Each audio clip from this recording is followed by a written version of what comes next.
नमस्ते प्यारे बच्चों, स्वागत है आपका रामरूप शर्मा चैनल पर। और मैं हूं रामरूप शर्मा। बच्चों, मैं आपके लिए अपडेट लेकर आ गया हूं थर्ड अटेम्प्ट के बारे में और साथ ही साथ आईआईटी यानी कि एडवांस के री एग्ज़ाम के बारे में। तो सबसे पहले मैं आपको टोटल इन्फॉर्मेशन या अपडेट्स या अब तक की सभी जानकारी देता हूं। आपको पता होगा कि जो आईआईटी में मुंबई में जो केस किया गया था आईआईटी के खिलाफ सुप्रीम कोर्ट में, तो सुप्रीम कोर्ट ने ओबियसली आईआईटी को भी ऑर्डर दिया होगा, आईआईटी मुंबई को भी, कि भाई इन बच्चों के सही रेस्पॉन्स आप दीजिए, इनको सही जवाब आप जल्दी से जल्दी दीजिए। और साथ ही साथ पटिशनर्स को यानी कि स्टूडेंट्स को भी बोला गया था कि सॉरी कि आपके पास अगर कोई भी प्रूफ हो तो उन प्रूफ्स को आप लेकर आए। हालांकि बहुत अजीब सी बात थी, स्टूडेंट्स के पास प्रूफ होते ही नहीं है। अगर स्टूडेंट प्रूफ लेने के लिए जाए तो फिर स्टूडेंट्स को ही नहीं है वो, और वहाँ पर एंट्री ही नहीं होगी। आप सबको, पूरी इंडिया को ये अच्छे तरीके से पता है कि ये जो बड़े बड़े एग्ज़ाम हैं, इन बड़े बड़े एग्ज़ाम में किस किस तरीके से एंट्री की जाती है। शूज़ भी बहुत मोटे नहीं होने चाहिए, शर्ट भी बहुत फुल स्लीव या बहुत ज़्यादा मोटे कपड़े की नहीं होनी चाहिए। बहुत सारी कंडीशंस होती हैं। बच्चे अपने आप ही बहुत ही सॉफ्ट कपड़ों में, इवन जो है ना हवाई चप्पल में बच्चे जाते हुए मैंने देखे, ताकि उन्हें कोई परेशानी ना पैदा की जाए। चलिए मैं आपको सबसे पहले ठीक तरीके से बच्चों बताता हूँ। एक्चुअली यहाँ पर इस वीडियो को देखने वाले कुछ पेरेंट्स भी होंगे कि एग्जैक्टली बच्चों को प्रॉब्लम क्या आई थी। देखिए सपोज करिए ये एक स्क्रीन मैंने यहाँ पर बनाई है और यहाँ पर ये सेक्शन है P1, ये P2, ये P3, C1, C2, C3, इस तरीके से। इस पूरी स्क्रीन के भी 3/4 पार्ट पर ये क्वेश्चन लिखा हुआ था और ये क्वेश्चन बहुत छोटे फॉन्ट में था बच्चों।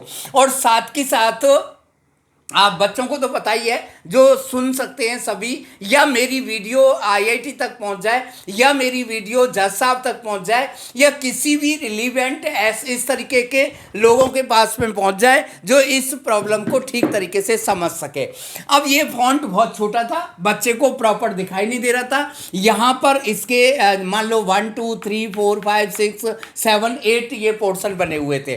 अब अगर बच्चे को प्रॉब्लम आई तो इस फॉन्ट को 2 गुना या 1.5 गुना या 3 गुना कर दिया गया। जैसे ही ये फॉन्ट को 3 गुना कर दिया गया, 2 प्रॉब्लम लगातार क्रिएट हुई। देखिए ध्यान से अगर आप समझेंगे तो प्रॉब्लम आपको लगेगी, और अगर ध्यान से नहीं समझेंगे तो प्रॉब्लम किसी को भी नहीं लगेगी। लेकिन ये भी निश्चित है, एक सिंपल सा दोहा है कि दुर्बल को ना सताइए जाकी मोटी है। दुर्बल से यहाँ पर उन बच्चों के लिए मैं बोल रहा हूँ जो इतने क्रीम बच्चे हैं, जिन्हें आईआईटीएन कह सकते हैं कुछ दिन बाद में, जो एंटरप्रेन्योर बनेंगे, जो मशीनरी बनाएंगे, जो बहुत सारे केमिकल तैयार करेंगे, है ना। यहाँ पर देखें, जैसे ही ये क्वेश्चन को मैग्नीफाई किया जाएगा, यानी कि इसका फॉन्ट बढ़ाया जाएगा, तो ये क्वेश्चन 2 स्क्रीन पर चला जाएगा, 3 स्क्रीन पर भी जा सकता है। एक प्रॉब्लम नहीं है बच्चों ये। अब आप कह सकते हैं कि उसे तो हम डाउन एरो की से ला सकते हैं, लेकिन जैसे ही आप इसे डाउन एरो की से लाएंगे, ये जो ऑप्शन का जो पार्ट है वो पूरी तरीके से बिखर जाएगा। यानी कि बच्चे को एक साथ सिमुल्टेनियसली 2 काम करने पड़ेंगे, अप एरो डाउन एरो भी करना पड़ेगा और लेफ्ट और राइट एरो भी तुरंत करना पड़ेगा। यानी कि हर एक क्वेश्चन में कम से कम @ 2 मिनट का डिस्टरबेंस या नुकसान बच्चे का होगा। आप सोच के देखिए, टोटल जो क्वेश्चन थे वो 108 थे।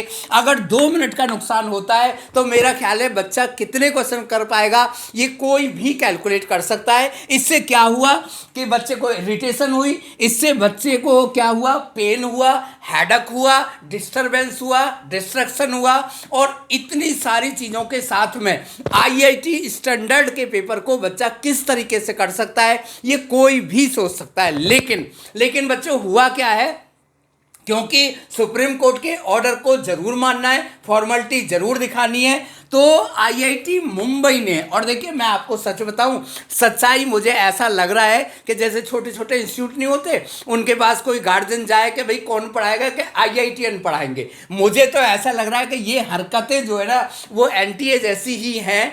आईआईटीएन सच में ही नहीं कर सकते, और मुंबई आईआईटी तो बिल्कुल भी नहीं कर सकता, क्योंकि अगर मुंबई आईआईटी ये गलती करता तो तुरंत मान लेता, है ना। तो यहाँ पर रिप्लाई जो आ रहे हैं वो रिप्लाई आ रहे हैं कि हमारी तरफ से आप लोगों के लिए कोई प्रॉब्लम नहीं हुई, there is no any problem from our side. और उन्होंने उसका रीजन दिया है कि ठीक हमारे जो क्वेश्चंस थे इस तरीके से थे जिस तरीके से हमने आपको मॉक टेस्ट दिए हुए थे। कोई इनसे ये पूछ ले कि मॉक टेस्ट पीडीएफ की फॉर्म में होते हैं, यहाँ पर ये स्क्रीन पर क्वेश्चन था, मॉक टेस्ट को घर पर किया जाता है या इंस्टीट्यूट में किया जाता है, वहाँ पर कोई टाइम लिमिट नहीं होती, मॉक टेस्ट में कोई प्रेशर नहीं होता, टेंशन नहीं होता, केवल मॉक टेस्ट का मतलब प्रैक्टिस ही होता है या उसके फॉर्मेट को देखना होता है, ठीक है ना। तो ये जो है इनका आंसर पूरी तरीके से गलत है। मैं चाहता हूं, मैं प्रे करना चाहता हूं, आप लोग भी बच्चे प्रे करिएगा कि काश कल को जज साहब हमारी बात को ठीक तरीके से सुन लें और वो समझ लें कि ये प्रॉब्लम कुछ और है और यहाँ पर आंसर कुछ और दिया जा रहा है।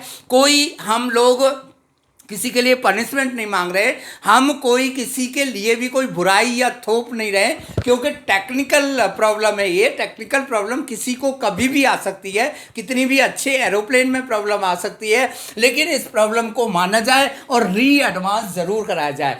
इससे भी 10 गुनी प्रॉब्लम, इससे भी 10 गुनी प्रॉब्लम आई थी जेई मेन वाले बच्चों को, और उनका भी थर्ड अटेम्प्ट कराया जाए। कुछ भी गया नहीं है, जिसे कहते हैं ना सिंपल भाषा में, अभी बेटी बाप के घर है, यानी कि कहने का मतलब है कि अभी सितंबर चला हुआ है, ये काम अक्टूबर 15 तक निपटाया जा सकता है, सेशन को भी चलाया जा सकता है। मैं रिक्वेस्ट करूंगा, और रिक्वेस्ट किससे करनी है, मुझे तो ऐसा लग रहा है कि हम प्रे करें ईश्वर से कि इनकी बुद्धि, इनकी सरस्वती माँ जो है वो इनकी बुद्धि पर जरूर बैठ जाए और बच्चों के लिए न्याय मिले, जस्टिस मिले, उनकी लाइफ को स्पॉइल नहीं किया जाए, क्योंकि बहुत सारे बच्चे ऐसे होंगे जो इस प्रॉब्लम की वजह से पूरी तरीके से मतलब अपने इस करियर को, यानी कि आईआईटी की सोच को, यानी कि जेई मेन की सोच को, अच्छे कॉलेज की सोच को बिल्कुल पूरी तरीके से छोड़ देंगे, और फिर वो यही कहेंगे कि अगर किसी राष्ट्र के निर्माण में अगर हमें तरक्की करनी है ना,